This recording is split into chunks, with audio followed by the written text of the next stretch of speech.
नुकताच दशावतार नावाचा मराठी चित्रपट आलाय आणि कोकणाच्या बाहेर न पडलेल्या लोकांचं वेगळंच काहीतरी चालू आहे की राखणदार फक्त आमच्याकडेच असतो, हे आमच्या इथंच चालू आहे. यामध्ये सगळ्यात जास्त आभाळे पडणारे आहेत ते म्हणजे वर्षातनं 4 दिवस कोकणात जाणार आहे. ज्याला सांभाळायचा आहे ना, तो तिथं राहिलेला आहे, तो व्यवस्थित सगळ्या गोष्टी करतोय, तो या गोष्टी बोलत सुद्धा नाहीये. परंतु यांचं काहीतरी सोशल मीडियावर वेगळंच चालू आहे, फक्त कोकण हे काहीतरी वेगळंच जग आहे असं दाखवायला लागले. तर लक्षात घ्या, देवराई ही कन्सेप्ट जी आहे ती अख्ख्या जगात आहे, फक्त तुमच्या इथं आहे असं नाही. आणि प्रत्येकाच्या ठिकाणी राखणदार आहेत, प्रत्येक ठिकाणी ज्या त्या प्रथा रूढी आहेत त्या पाळल्या जातात. तुमचा राखणदार जागा का झालाय माहितीये का? कारण तुम्ही वर्षातले फक्त 4 दिवस तुमच्या गावाकडे जाता, वर्षभर त्या गावाकडे बघत पण नाही, त्यामुळे तुमचा राखणदार जागा झालाय.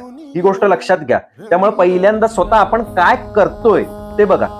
ही फक्त ह्या लोकांसाठी गोष्ट आहे जे वर्षभर गावाकडे जात पण नाही, 4 दिवस फक्त गणपतीची मजा मारायला जातात, त्यांच्यासाठी आहे. बाकी कोणी मनाला लावून घेऊ नका.